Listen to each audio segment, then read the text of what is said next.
بسم اللہ الرحمن الرحیم۔ السلام علیکم ناظرین، میں ہوں آپ کا host Kashif. Welcome to the show. آج اور کل کے تماشے آپ نے دیکھے جناب، اور بڑے افسوسناک حالات رہے۔ دیکھیں، ایک تو P T I workers convention کے اوپر پولیس نے دھاوا بول دیا، اور مزے کی بات یہ کہ ان کے رہنما یوں ہاتھ باندھے بیٹھے کھڑے رہے وہاں پر، جیسے ان کا کوئی تعلق ہی نہیں، لا تعلق ہو گئے وہ اپنے ورکرز سے۔ جی ہاں، یہ وہ قوم ہے جو لا تعلق ہو گئی اپنے ورکر سے۔ They didn't bother even looking back and asking the police کہ بھائی تم مار کیوں رہے ہو؟ یہ ورکرز کنونشن ہے، تمہاری ہمت کیسے ہوئی ہمارے ورکرز کے اوپر ہاتھ اٹھانے کی؟ وہ بجائے اس کے جا کر پولیس کو روکتے، وہ بڑے مزے سے کھڑے رہے کہ ہاتھ باندھے یوں میڈیا سے بات کر رہے تھے اپنے ایرسٹوکریٹک سٹائل کے اندر کہ جی ہماری باتیں جو ہے نا، وہ تو بہت بڑے لوگ ہیں، یہ تو کتے بلی کی طرح مر جائیں گے ورکرز، ہمارے کوئی مسئلہ نہیں، کٹ کے مرنے کے لیے پیدا ہوئے ہیں۔ جی ہاں، اس قسم کا کچھ امپریشن کل بھی گیا ورکرز کنونشن کے اندر، جو پی ٹی آئی کی قیادت کی جانب سے بھرپور طریقے سے ایک ایگزیبیشن آف پاور اور ایگزیبیشن آف جو پالیسی تھا وہ یہی تھا کہ ورکر کیا کتے کی موت مرتا ہے مر جانے دو، we don't give a shit about ہم۔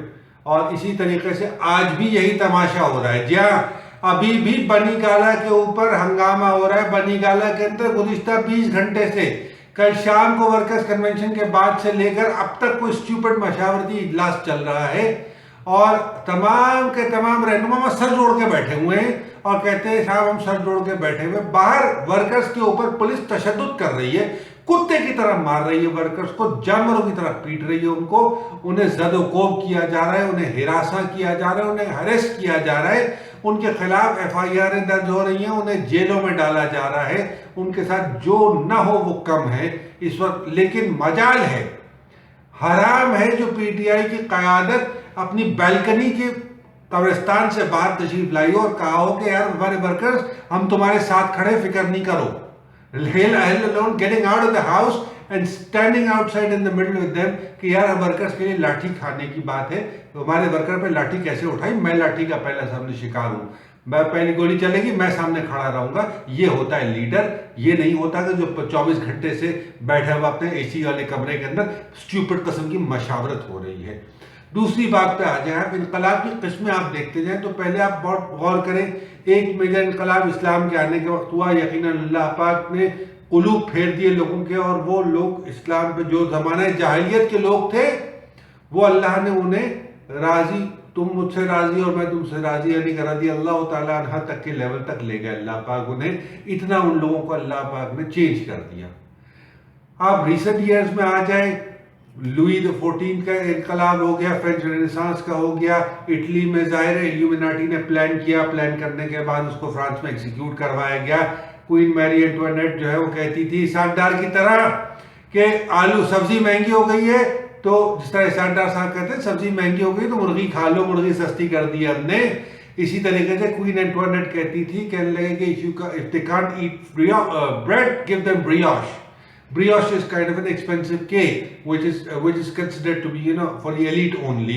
تو وہ بہرحال اس قسم کی نامعقولی کی گفتگو کرتی تھی۔ پھر اس کے بعد آگے چلتے ہیں، زیادہ نہیں ماضی قریب میں جاتے ہیں، موسولینی کی بات کر لیتے ہیں۔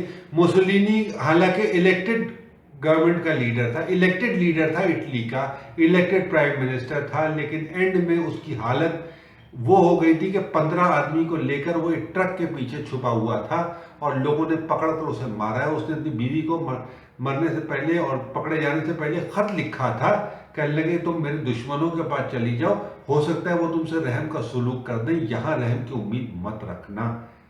جی ہاں، یہ جمہوری اقتدار کا جمہوری پاپولر لیڈر تھا، اور صرف نیپوٹزم کی وجہ سے، نیپوٹزم سے اور اس طرح کی حرکتیں جو نواز شریف صاحب اور ہماری حکومت کر رہی ہے، اس طرح کی حرکتوں سے اریٹیٹ ہو کے اس قوم نے یہ کام کیا تھا۔ اب آپ تھوڑا سا اور آگے آ جائیں، آپ بی بی کی ریسنٹ ہسٹری دیکھ لیں۔ بی بی نے کوڑے کھائے، ڈنڈے کھائے، لاٹھی چارج برداشت کیا، بیگم نصرت بھٹو کئی دفعہ زخمی ہوئی، بی بی خود زد و کوب کا نشانہ بنی، اپنی فیملی کے اندر قربانیاں دی انہوں نے، لیکن انقلاب کے لیے اپنے ورکر سے پیچھے نہیں ہٹی۔ یہ اسی لیے پیپلز پارٹی کے ہارڈ کور ورکر آج بھی جیالے کہلاتے ہیں۔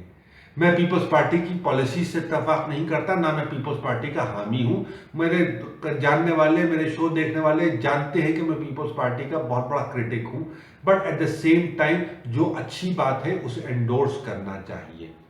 یہاں بنی گالا میں کیا ہو رہا ہے جناب؟ بنی گالا میں ہو رہا ہے تماشا.